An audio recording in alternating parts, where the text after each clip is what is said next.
I took Dale from 82 kilos to 74 kilos shredded without having to sacrifice his social life, without having to starve himself with regards to his diet, or without him having to do hours of cardio at the gym each week. So in today's video, I'm going to walk you through the decisions I made as Dale's coach over the past 8 weeks to get these results. My goal was simple. It was to get Dale his dream physique. Look, don't get me wrong, he looked pretty good to start with, but we knew if he locked in for 8 weeks and applied himself, following the principles that we laid down for him, that he'd be able to achieve something that he'd be really happy with. Now, the most important thing for me was that he enjoyed the process. If you enjoy it, then we know we're going to be able to stick to it. I knew if we could stick to it for 8 weeks that we'd get the result that we wanted. I also wanted to provide him with as much value as possible to level up his physique. I wanted him to understand why we were doing certain things. Why would we be changing his food, lowering his cardio, educating him on these fundamental principles so that in the future, when he wants to do a diet on his own or he wants to start bulking up, he has the idea and the fundamentals of knowing what to do and why he's doing it. It's all well and good getting lean, but if you can't sustain that result or you don't know how to do it in the future, then what have you really learned in the process? Now, Dale's starting point, as you can see in the picture here, he wasn't out of shape. He was just stuck. He plateaued. He wasn't sure what he should be doing. He knew he wanted to be shredded, but he just didn't know how to get shredded. He was just finding anything he was doing, he wasn't seeing the results despite putting in the effort. His issue wasn't that he wasn't finding the motivation to get to the gym. He was going to the gym. He was following some sort of diet. He was eating relatively clean, doing the odd cardio session. So he was applying the energy to get the result. He was just being inefficient in knowing what to do. And that's where I came in and applied my systems, allowing us to keep putting in the effort, but just applying it in the right areas. And if we did that like we did, we started to see the results and the change in the body without feeling like he was sacrificing loads of things. So we jumped on a call and ran a thorough assessment of his current starting point so that I could design a bespoke plan to him as an individual. We looked at, like I say, his current diet, his current training protocols, his current output, his day-to-day life, understanding him as an individual, what his job was like. He worked as a technician, minimal steps, lots of traveling around the country, sometimes being on call. These are all factors that I had to consider when designing his plan so that it would suit him and his lifestyle. So once we completed the consultation, I collected all the data on his current diet, what he was eating. I set him in a slight calorie deficit. So we put him 200 calories below what he was currently eating, which was maintenance. So we set his starting calories at 1936 calories. So around, like I say, 200 below what he was eating at maintenance. 163 grams of protein. So having around 2 grams of protein per kilo to help keep him satiated, but also to help build muscle. Like I said before in the consultation, he was eating 2,200, but he wasn't eating a lot of protein. So we bumped his protein up. He was having 204 grams of carbohydrates and then 40 grams of fat. This is why the consultation calls are so important, so I can get a really good idea of where people's food is currently at. If he was eating, say, 3,000 calories and maintaining his weight, I wouldn't have brought him all the way down to that 1,900 mark.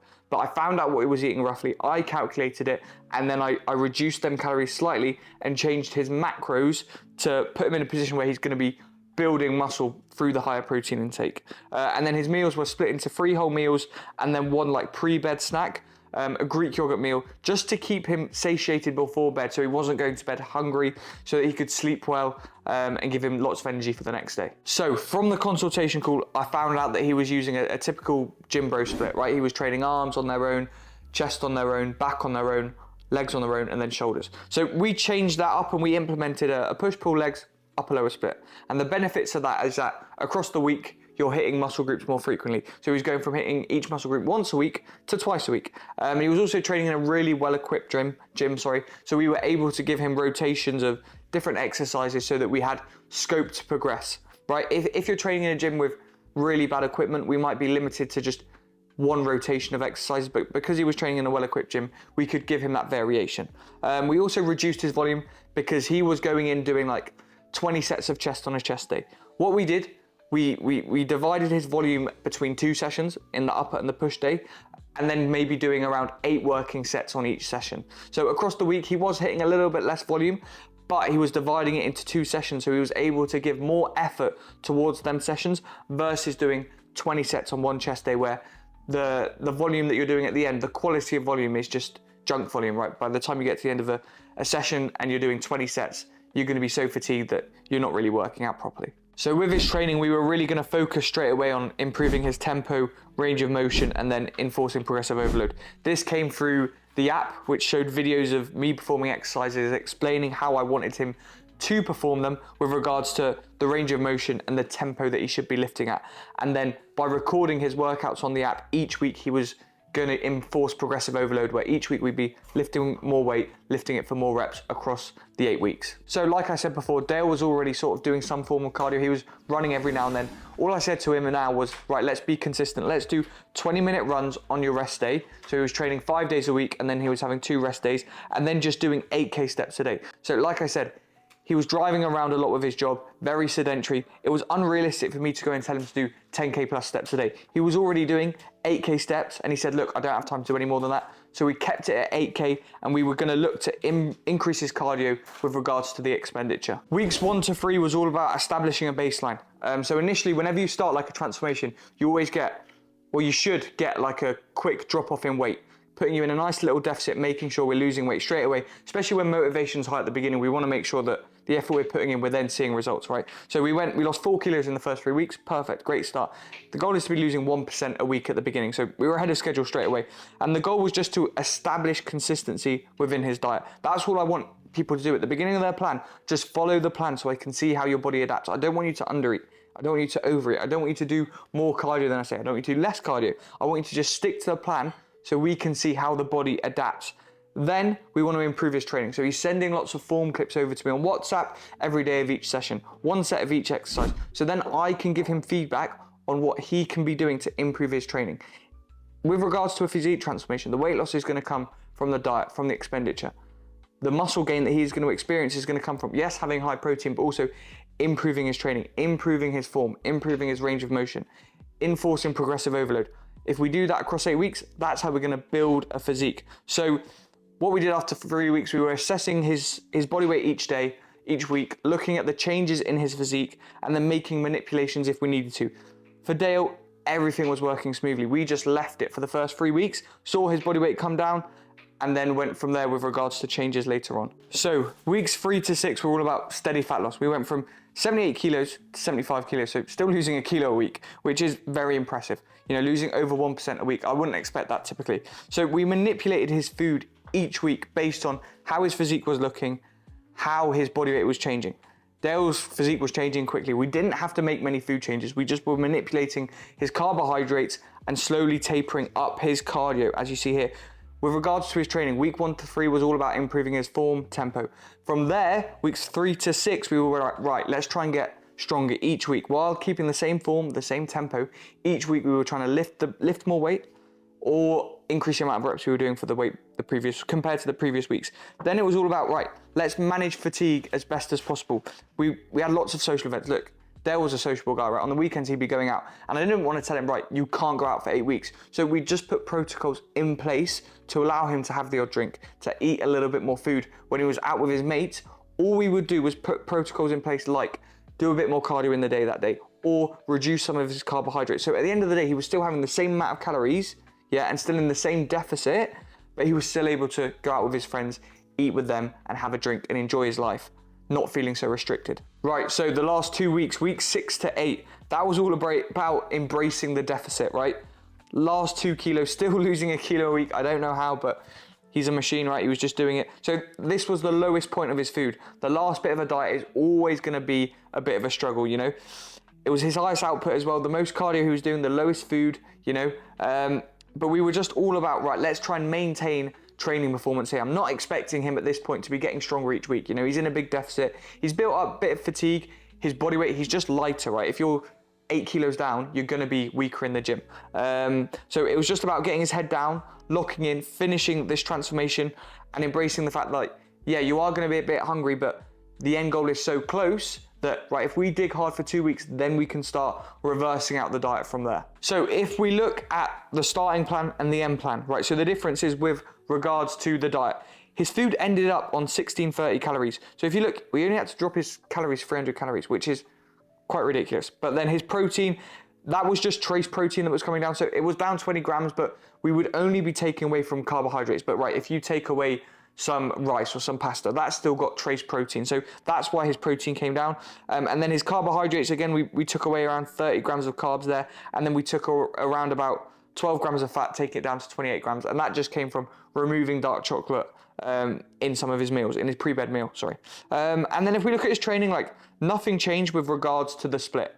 The only thing we changed was in the last 2-3 weeks, we reduced his volume down just to manage the fact that he was in a deficit. He'd accumulated a lot of fatigue. I wasn't expecting him to go in and do the same amount of volume that he was compared to week 1 when he was fresher. So we just tapered down his training volume to manage fatigue, and then still just focusing on progressive overload, tempo, range of motion. Obviously at this point in the diet, he wasn't really getting stronger, you know? Pound for pound, he probably was stronger than when he started, but compared to previous weeks, obviously he was lifting a little bit less weight, which is totally normal at the end of a transformation. But that's just part of the process and something that we have to embrace. If we look at his cardio and expenditure, cardio, it went up to doing 20 minutes daily. So if he look at the start, he was just doing 20 minutes twice a week. By the end of the diet, he was doing 20 minutes every day. That could either have been going on a run for 20 minutes or doing 20 minutes Stairmaster post-workout. And then if you see his steps, they stayed at 8K because, again, him and his lifestyle, he didn't have time. There was no point me going, right, I want you to go and do 12K steps, because going and doing that extra 4,000 steps would take 40 minutes, which he just didn't have in the day. I'd rather him just go and do 20 minutes cardio, where his heart rate's going to be higher, he's going to be burning way more calories in that time than going on a walk. So yeah. So during Dale's transformation, look, it went smoothly, I'll be honest. But there were a few obstacles that we had to sort of manage. So firstly, in week 3, he had to get a tattoo. So a lot of people on the comparison pictures that I'm posting on Instagram are saying, oh, it's fake because he got a tattoo. No, he just got a tattoo after 3 weeks. You can still get tattoos. But that just meant he couldn't train for 3 days. So on them 3 days, he couldn't sweat. So he couldn't train, he couldn't do cardio. All we did for them days was just lower his food so that he was still in a deficit. Just because you can't train or can't do cardio, it just means you have to manipulate your diet to ensure that you're still in a calorie deficit. You can still lose weight even if you're not doing these things. And then the biggest obstacle probably for him was managing these social events, going out week to week, you know. I didn't want to restrict him, like I said. You can still lose weight while eating out. You can still lose weight while going for a drink. All you have to do is manage the other 22 hours in the day, manipulating your food, lowering your food, you know, keeping protein still high, and then maybe doing a bit more expenditure that day. Maybe do an extra 10 minutes cardio, maybe go and a little bit more of a walk. If you do these things, you can still make progress and achieve your goal. You don't have to sacrifice hours in the gym, you know, sacrifice your social life every weekend. Those are things that I just don't expect from my clients that aren't realistic. So also, he had a busy job as a technician, right? He was driving around Scotland all the time. He was on call a lot of the time, so his training times were having to be manipulated, you know. We just had to plan around it, right? He was very sedentary, so that's where we had to make sure he was getting his cardio in, but we also had to make sure he was planning his meals. So for Dale, he would use the meal prep services Sims, so he would basically use that for every day. He'd leave work with his 2 meals. So we knew, right, throughout the day, you just eat these 2 meals, then you can go to the gym, then have dinner, and then have your pre-bed meal. So we put things in place that would stop him from going off plan. You know, if he had left his day to go to work with no meals, he was obviously going to cheat on his diet because he wouldn't know what to eat. But we put it in place, so right, I've got these 2 meals, I'm going to follow the plan. Similar with his training, we had set days where, right, ideally we train on these days, but we adjusted the plan. Look, if he had a day where he was out for 14 hours, we were like, right, let's just take this as a rest day, go on your run, and then we'll train the next day. Because again, maximizing training performance is so important, but also manipulating the plan to the individual is so important, just for that longevity and sustainability. Sometimes doing less is better if that results in you not battering yourself into the ground, giving you more runway for the future. So if we look at this result, right, he was 8 kilos down in 8 weeks, achieving his dream physique in such a short space of time. During this time, he also improved his strength and his training knowledge. If you look at the difference between what his training was like when he started versus what training like now, he's going to build muscle just by consistently training, because the novel stimulus that we are providing just by improving his training has built him more muscle. That's where we get this crazy recomp where, yes, he's been in a deficit and technically you're not in a position to build muscle, but because he's new to lifting and he's really improved his training, we got that novel adaptations where he could build muscle and lose fat at the same time. So now he's in a way better place with regards to his knowledge on diet, nutrition. So he's in a position now in the future where if he ever has to do a diet, he understands how to do it. He knows how to make certain decisions. He doesn't have to rely on having someone like myself coaching through the process. Of course, we might do it together because look, at the end of the day, having someone tell you exactly what to do, give you that accountability is very important. But with regards to the knowledge, he has all the knowledge there to do it himself if he wanted to. All of this was done in a sustainable and maintainable way. Like I said, you see with the calories, right?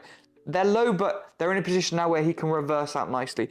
If he wants to hold this look, hold these abs, he can do that. He's not doing hours of cardio. You know, he's only training 5 days a week. He's doing, 5 days a week is a lot, but for him, he was already doing that. He's only doing 8,000 steps a day. So we haven't had to build loads of fatigue to get to this result. So it is something that if he wants to sort of hold this and stay lean and slowly reverse out, he can do that, and that is what we plan to do. That is what he's going to do. So now, like I said, the focus is to slowly reverse out. So he's at his low of 74 kilos. We're just going to slowly reverse up, slowly taper his food so that he maintains the abs, but just feels a bit better day to day and can go on holiday and not stress about, you know, only having 1,600 calories a day. We're going to taper his food up to 2,500 over the next 4 to 6 weeks, hopefully taking his body weight up to maybe 76 kilos where he's still going to be lean, just looking a bit fuller, but eating 2,500 calories a day roughly. So the key takeaways from this is that you could be 8 weeks away from achieving a physique transformation. If you look something like Dale did, you could be 8 weeks away from having that dream physique. So all you need to do is lock in. Start with a sustainable calorie deficit, right? Don't go all in doing hours of cardio, you know, eating no food. Do what we did with Dale. Just slightly drop your food and increase your cardio. If you prioritize getting in your protein and your gym performance while doing this, you will be able to get a recomp phase like we did with Dale. Use cardio as a tool, not a punishment. You'll see you don't have to do hours of cardio. Most of the time, people that are having to do hours of cardio are people who aren't adhering to the diet. You can put yourself, especially in the beginning of this transformation, in a deficit just from the diet.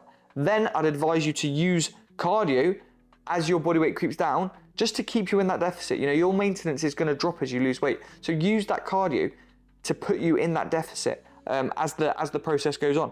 And then again, adjust the plan based on variables. Don't just have the one variable of, right, have I dropped weight? Yes, no. If I haven't, right, I need to do more cardio. I need to eat more food. No, take physique pictures. Have a look at your physique. You know, with Dale, yes, body weight came down, but he was looking leaner each week. I'll have clients who look leaner, but aren't losing weight. If that's the case, that's fine. Because at the end of the day, we're chasing a physique transformation. It's not a weight loss journey. If it was just purely weight loss, right, I'd just tell Dale, eat 1,000 calories a day and do 2 hours cardio. Before you know it, he'd be 70 kilos, but he wouldn't look good. So if you're wanting to get in shape this summer, just like Dale, you're not alone. I've got many clients, all of different body types, who have achieved crazy results with myself.